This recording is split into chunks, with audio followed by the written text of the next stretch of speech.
Selamat pagi, Jemaat Gereja Khusus Tapang yang Tuhan Yesus kasihi. Shalom. Kiranya hari ini damai dan sukacita dari Allah Bapa senantiasa menaungi dan menghibur setiap hati kita. Mari sebelum kita merenungkan firman Tuhan, kita berdoa. Bapa kami dalam surga, terima kasih untuk hari baru yang Kau sediakan bagi kami. Tolong kami ya Tuhan yang rindu membaca dan merenungkan firman-Mu. Berbicaralah ya Tuhan, kami siap mendengar suara-Mu. Dalam nama-Mu Tuhan Yesus kami sudah berdoa. Amin. Perenungan firman Tuhan hari ini terambil dari 2 Timotius pasal yang ketiga ayat yang ke-16 sampai yang ke-17. Demikianlah firman Tuhan. Segala tulisan yang diilhamkan Allah memang bermanfaat untuk mengajar, untuk menyatakan kesalahan, untuk memperbaiki kelakuan, dan untuk mendidik orang dalam kebenaran. Dengan demikian, tiap-tiap manusia kepunyaan Allah diperlengkapi untuk setiap perbuatan baik. Jemaat Tuhan Yesus, jika saya bertanya seberapa yakin kita akan manfaat Alkitab dalam hidup kita, apa jawab Bapak, Ibu, Saudara-saudara? Sangat yakin? Sedikit yakin? Tidak begitu yakin? Atau tidak yakin sama sekali? Mungkin secara teori kita tahu Alkitab adalah firman Allah, tapi seringkali pembacaan Alkitab kita begitu kering dan sunyi dari suara Allah. Mau bilang sangat bermanfaat, tapi seringkali kita tidak mengerti apa yang ditulis dalam Alkitab. Kenyataannya kita enggan untuk membuka dan membaca Alkitab setiap hari. Keyakinan akan manfaat Alkitab tidak berjalan lurus dengan apa yang kita alami sehari-hari. Jemaat kekasih Kristus, Alkitab adalah buku yang paling unik sepanjang sejarah hidup manusia. Alkitab terdiri dari 66 buku atau kitab yang bermacam-macam genrenya. Ada yang bergenre catatan-catatan sejarah, genre puisi, nubuatan, dan surat. Lalu ke-66 buku ini ditulis oleh lebih dari 40 penulis dalam 3 bahasa yang berbeda, bahasa Yunani, Aram, Ibrani. Para penulis ini juga dipisahkan oleh jarak yang berbeda-beda dan di dalam rentang waktu 1500 tahun.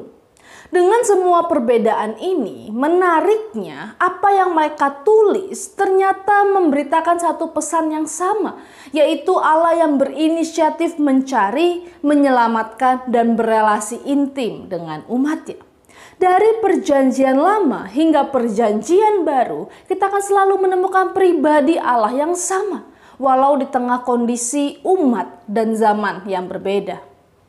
Kalau bukan karena ada Tuhan yang bekerja di dalam penulisan dan penyusunan Alkitab ini, maka sangatlah mustahil ini semua bisa terjadi.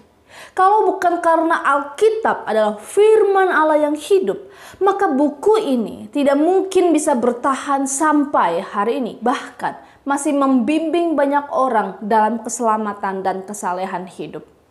Kalau begitu, masakah firman Allah yang hidup ini tidak memberi manfaat bagi para pembacanya? 2 Timotius 3:16 dengan jelas menyatakan lewat Alkitab, Allah berbicara kepada kita. Allah mengajar, menegur, mengoreksi, dan mendidik kita di dalam kebenaran. Dengan kata lain, waktu kita membaca Alkitab, sebenarnya kita bukan hanya menambah informasi, tapi seharusnya juga menghasilkan transformasi diri. Inilah tujuan ultimat dari kita membaca Alkitab dengan setia dan tekun.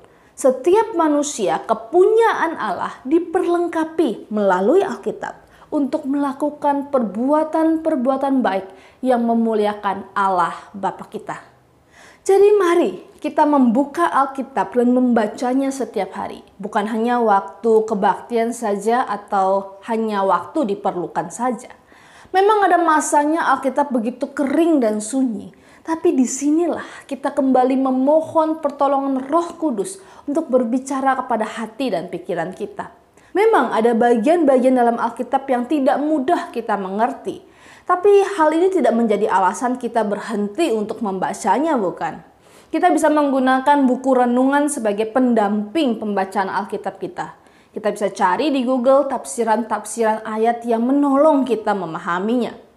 Dan pada akhirnya membaca Alkitab dan mendengar suara Tuhan adalah kerjasama antara karya Roh Kudus dan kesungguhan hati kita manusia. Janji Tuhan dalam Yesaya pasal 29 ayat yang ke-13 sampai 14a berkata, "Apabila kamu mencari aku, kamu akan menemukan aku. Apabila kamu menanyakan aku dengan segenap hati, aku akan memberi kamu menemukan aku." Mari kita membaca Alkitab dan ditemukan Allah di dalam perenungan kita. Amin. Mari kita berdoa. Ya Bapa, tolong kami.